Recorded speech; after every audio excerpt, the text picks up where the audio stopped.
Hi, my name is Veronika, and I've been working here for the last 4 years as an iOS developer. And today I'm going to talk about what's new in Swift 5.0 and 5.1. So Swift 5.0 was released 2 weeks ago, and the main goal with this release was ABI stability. And ABI stands for Application Binary Interface. So it used to be this way. Different versions of Swift had binaries that looked different and could not communicate. And the Swift dynamic library was embedded in the app bundle. But from Swift 5.0, it will be shipped in the OS. And this means that your app can take advantage of the updates without you having to make a new release of your app and redeliver it. So if you build an app with Swift 5.0, it will run on OSs with Swift 5 standard library, but also with future versions of Swift. So this will be stable on Apple platforms. So besides leading to less migration, it will also lead to reduced bundle size. So since the dynamic library is no longer embedded in the app bundle, the size will shrink, and there will also be less memory consumption, since it doesn't have to load the library for every app you're running on your phone. So this is from deployment target 12.2. So if you want to check the new size of your app, you can easily do this by archiving and comparing. So when you archive, when your archiving is finished, you choose distribute app and then development as a method of distribution. And then you get to choose a device and then choose automatically manage signing. And then you save your app, and then you can open something called the app thinning report. So I tried this with a small project that I had. So this is what it looks like, the app thinning report. And you can see there the app size. The one at the top is 12.2, and the size is 2.9 meg compressed. And at the bottom, we have deployment target 12.0, and it's 5.3 meg compressed.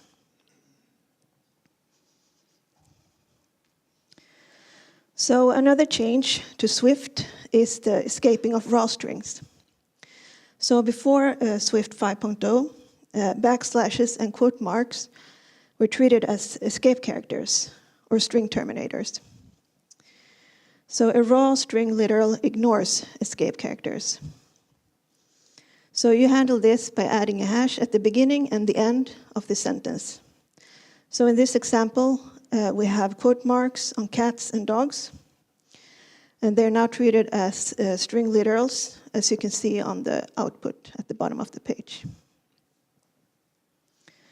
So what happens to string interpolation? So same goes here. You need to place the hash at the beginning and the end of the sentence, but also a hash before the parenthesis if you want to use the code 1, 2, 3, 4 in your sentence. And then to get the output, the code to the safe is 1, 2, 3, 4. So besides these two examples, it will also be easier to write regular expressions. So then we have the result type, and this has now been added to the standard library. It has been used in the community for quite some time, and therefore it has been included. So it is an enum with two cases. You have success and you have failure. And success can be of any value, but the failure has to conform to the error protocol. But since it's included in the type specification, it's now possible to have specific errors. So if we look at this example, the result is used as an argument in the completion handler of this asynchronous function call. So checking divisibility.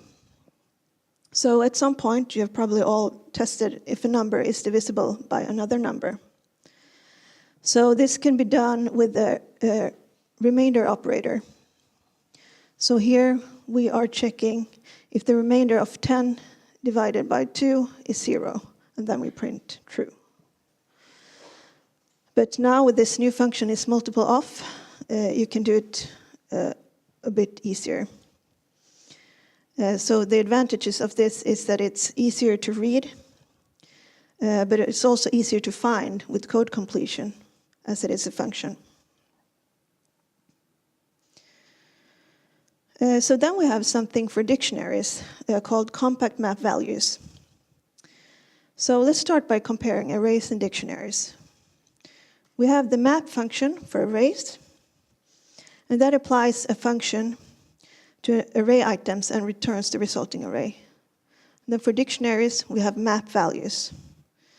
And that applies a function to dictionaries and returns the resulting dictionary. So for arrays, we also have a compact map, which is a function that also discards items that are nil.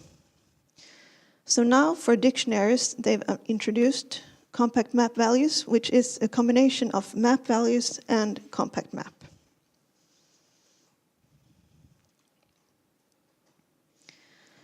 So we're moving on to counting element satisfying a predicate. So this is a method called count_where. So we have our test results, and we want to check how many of these test results are higher than 20. So at the top, we have a combination of filter and count, and the output is 2. But now there's a count_where that you can use directly, and it's done in one function. Unfortunately, this wasn't in the final version. It was in the beta version, but there were some performance issues. So we'll see if it comes back in another version, hopefully. So then we have this handling future enum cases. And this only affects C enums and enums in the standard library and overlays today. So in Swift, it is required that all switch statements handle all the cases there could be, that they are exhaustive. So if a case is added to an enum without adding it in your switch, in this case, it will be taken care of by the default case. So this is easy to miss, but the case is handled. But now by using this @unknown attribute, you will get a warning if you haven't handled all the cases.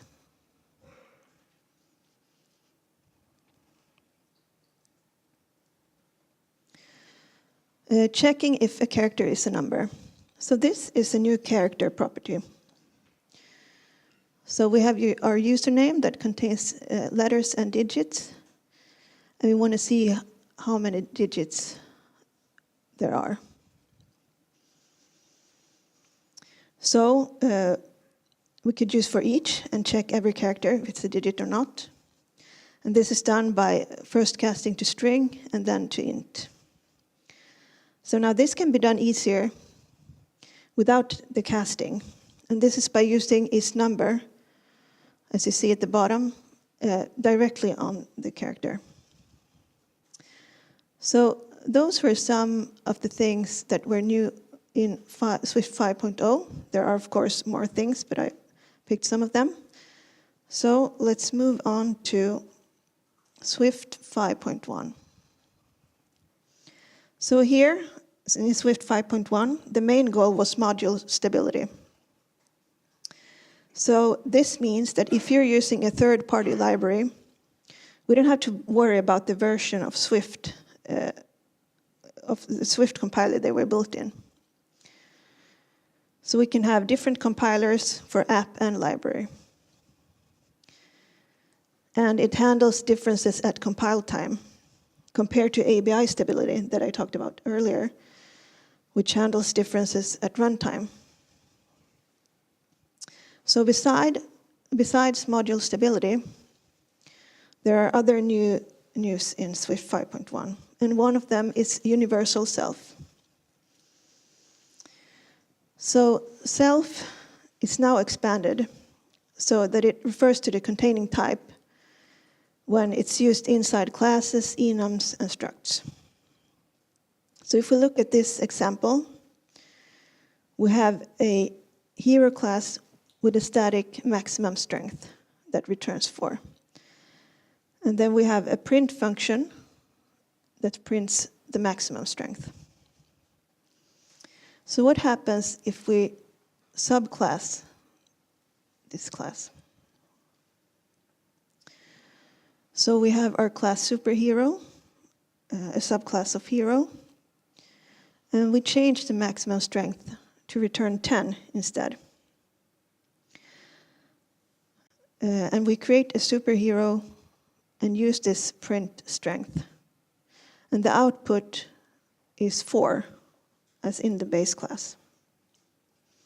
So this is not what we want. So by changing the base class, the print strength method in the base class to print self with a capital S, we can achieve the result we want and get the output maximum strength 10.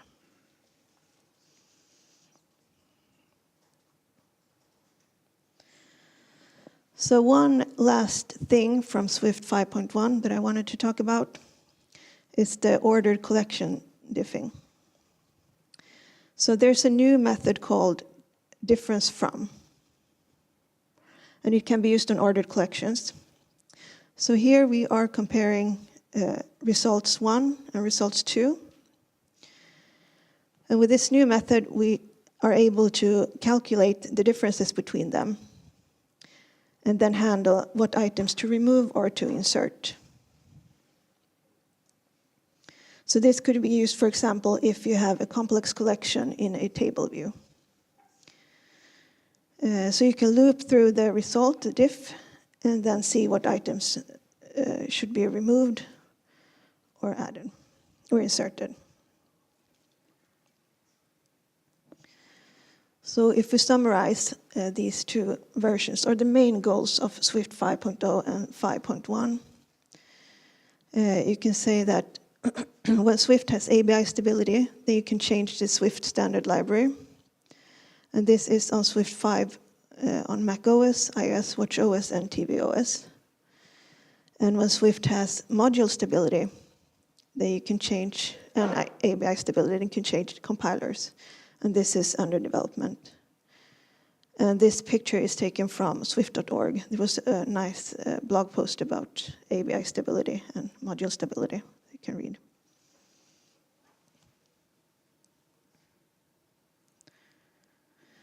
So just let's go through what we talked about. Some of the things that were new in Swift 5.0. We have the escaping of raw strings. And we're now using hash to handle that. And we have result type that is now included in the standard library. Is multiple of used for checking divisibility. Compact map values for dictionaries. Count where that unfortunately wasn't included this time. And is number a character property. And handling future enum cases, getting a warning. And for Swift 5.1, we have universal self and difference from. And there are, of course, more things that are new in these versions. And here are some resources. As I mentioned earlier, the swift.org, the blog post about ABI stability is very interesting. And then I also looked at hacking with Swift. There were 2 articles, one what's new in Swift 5.0 and one for 5.1. And then you, of course, have the release notes for Xcode 10.2. And the last one is Apple GitHub Swift evolution, where you can actually follow all the proposals, if they're implemented and in which version, or if they're accepted or in review. And yeah. So thank you very much for listening.